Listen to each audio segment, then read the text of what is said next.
Assalamualaikum dan selamat sejahtera. Untuk hari ini, kita akan belajar subjek PJPK tingkatan 5. Okey, tengok apa yang kita akan belajar. Baik, unit pertama bagi PJPK kali ini adalah dengan kesihatan reproduktif dan sosial ataupun PIRS.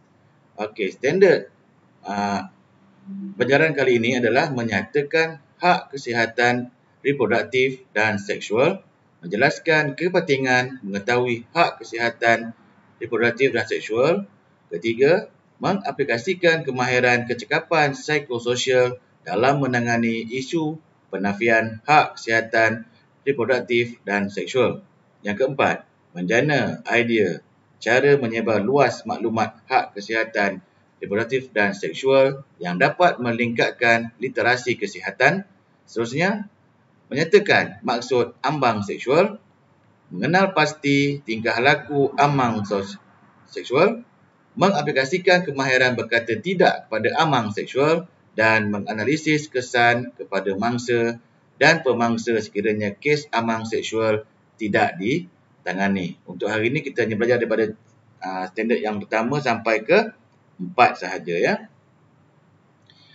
Tujuan unit ini diperkenalkan adalah untuk mendidik murid mengetahui hak kesihatan reproduktif dan seksual untuk mencapai taraf kesihatan optimum, hidup bebas dan selamat. Selain itu, murid diberikan penekanan kemahiran menangani tingkah laku seksual seperti ambang seksual, mengatasi masalah penagihan berulang, mengawal ketidakstabilan emosi, konflik dalam kehidupan berkeluarga, mencegah penyakit jangkitan seksual dan menghindari buli cyber. Okey, kemahiran ini penting untuk melahirkan masyarakat yang sihat dari segi jasmani, emosi, rohani, intelektual dan sosial. Okey, hak kesihatan reproduktif dan seksual.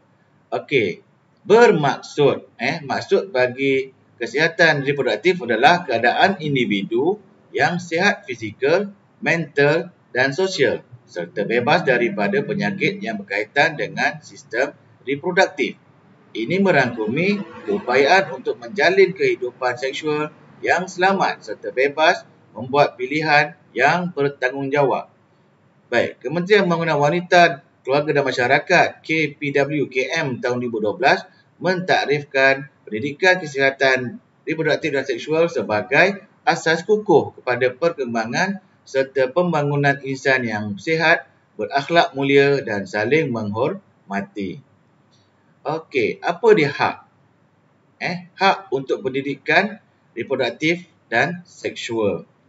Okey, yang pertama, remaja harus dibimbing cara mengamalkan gaya hidup yang selamat dan sihat dari segi jasmani, emosi, mental, rohani dan sosial. Yang kedua, sesuatu yang perlu dipelajari demi kesejahteraan keluarga. Yang ketiga, satu proses pembelajaran sepanjang hayat merangkumi aspek biologikal, sosio-budaya dan psikologikal.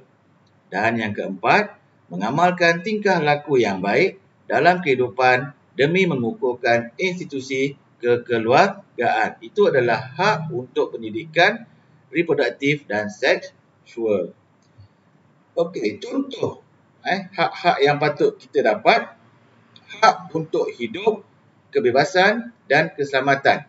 Okey, yang pertama, memberikan hak kepada yang berhak menerimanya serta mengenakan hukuman kepada manusia yang bersalah demi memastikan kita dapat hidup dengan bebas dan selamat. Kedua, konsep persamaan hak perlu diamalkan dalam kehidupan manusia yang terdiri daripada pelbagai etnik, bangsa dan keturunan.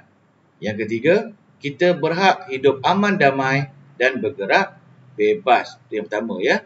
Okey, yang kedua, hak untuk kesamaan gender dan tidak mendiskriminasi.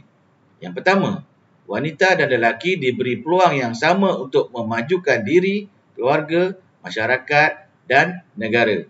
Yang kedua, lelaki dan wanita mempunyai hak yang sama berdasarkan kelayakan akademik, kemahiran dan kebolehan mereka untuk meningkatkan sumbangan kepada ekonomi negara. Yang ketiga, wanita hari ini diberi peluang menceburkan diri dalam pelbagai bidang seperti korporat, keusahawanan, kejuruteraan dan pertahanan saraf dengan kaum lelaki. Okey. Yang ketiga, hak untuk bebas daripada penyiksaan, kekejaman atau menghukum. Seorang pesalah perlu dijatuhi hukuman yang setimpal dengan kesalahan yang dilakukan mengikut lunas undang-undang. Dari segi agama dan kepercayaan, setiap kaum berhak untuk mengamalkan cara hidup masing-masing berdasarkan peraturan yang telah ditetapkan. Mereka tidak dibenarkan melakukan sebarang bentuk penyiksaan, kekejaman atau menghukum sesuatu kaum hanya kerana perbezaan bangsa, budaya atau warna kulit. Okey, kepentingan mengetahui hak kesihatan reproduktif dan seksual.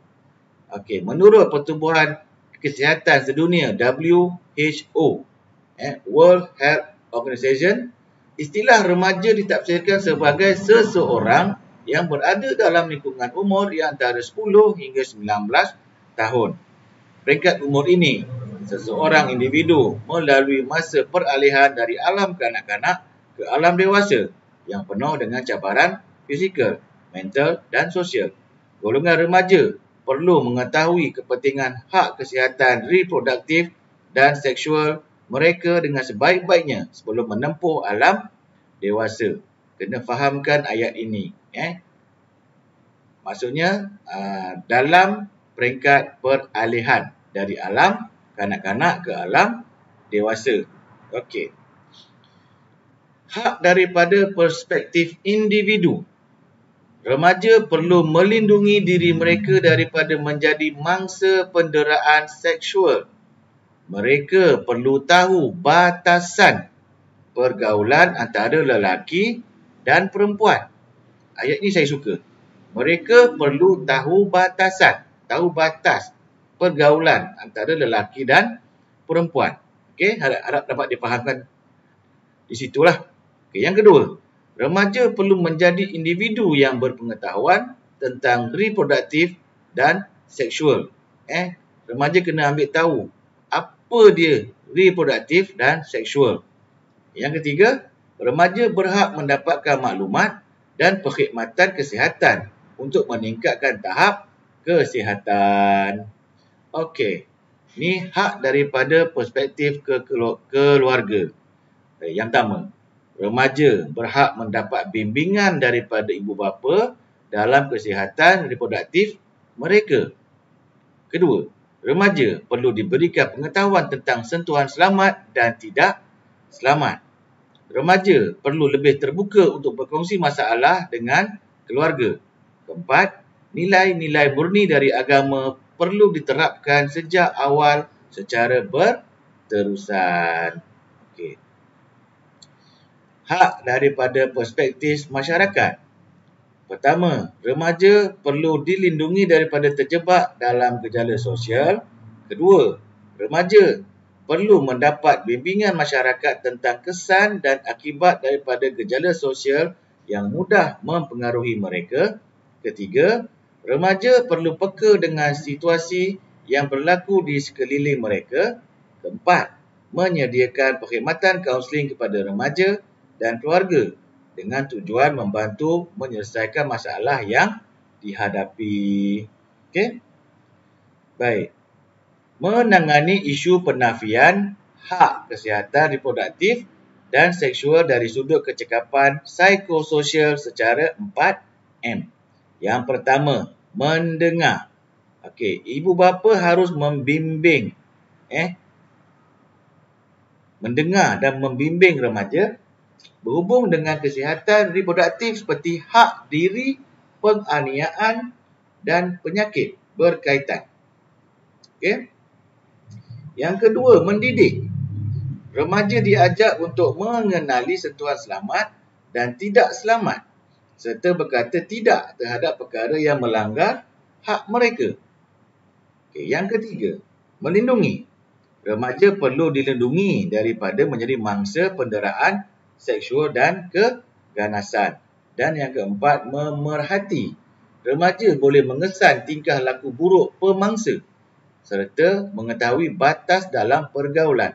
Remaja bertindak melaporkan pada pihak berkuasa jika terdapat kehadiran individu yang mencurigakan. Okey, empat perkara ini memang amat penting. Amat penting. Semua pihak kena mainkan peranan demi mengelakkan banyak masalah seksual. Okey. Penyebaran maklumat berhubung hak kesihatan reproduktif dan seksual. Maklumat mengenai hak kesihatan reproduktif dan seksual boleh diperoleh melalui aplikasi teknologi maklumat. Maklumat yang diterima haruslah tepat daripada sumber yang dipercayai. Berikut kaedah yang difikirkan bernas untuk penyebaran maklumat berhubung dengan hak kesihatan reproduktif dan seksual. Baik. Yang pertama, pendidikan formal. Boleh didapati melalui bahan bacaan. Murid boleh memperoleh maklumat yang tepat dan sahih daripada guru menerusi mata pelajaran PJPK, Pendidikan Agama Islam dan Moral. Memberikan ruang pada murid untuk bersoal jawab secara terbuka dan berhemah. Inilah kepentingannya belajar subjek PJPK, Pendidikan Islam dan Moral. Kerana banyak di dalam ini maklumat yang boleh kita dapat terutamanya oleh cikgu PJ. Okay, yang kedua, tak formal. Ibu bapa berperanan penting menjadi suri teladan. Masyarakat menjadi ejen sosialisasi ke arah mendidik remaja tentang hak reproduktif dan seksual. Ini pun banyak. Ibu bapa dan masyarakat kena mainkan peranan yang amat penting. Yang ketiga, program kesedaran oleh pihak tempatan PBT, kerajaan punya ataupun non-government organisation NGO.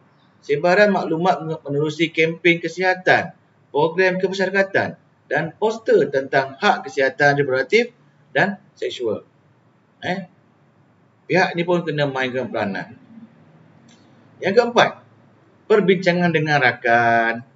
Maklumat-maklumat boleh disampaikan melalui perbincangan bersama rakan-rakan yang boleh dipercayai.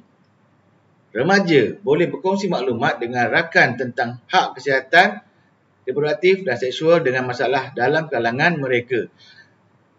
Sebaik-baiknya bincang sama jantina. Kalau perempuan, bincang dengan perempuan. Kalau lelaki, bincang dengan lelaki. Tak digalakkan berbincang lain jantina. Takut jadi perkara yang lain. Okey, yang kelima, melalui media masa. Maklumat lebih cepat sampai melalui aplikasi seperti Instagram, Twitter, WeChat, WhatsApp, Telegram dan Facebook yang menjadi alatan terkini semua orang.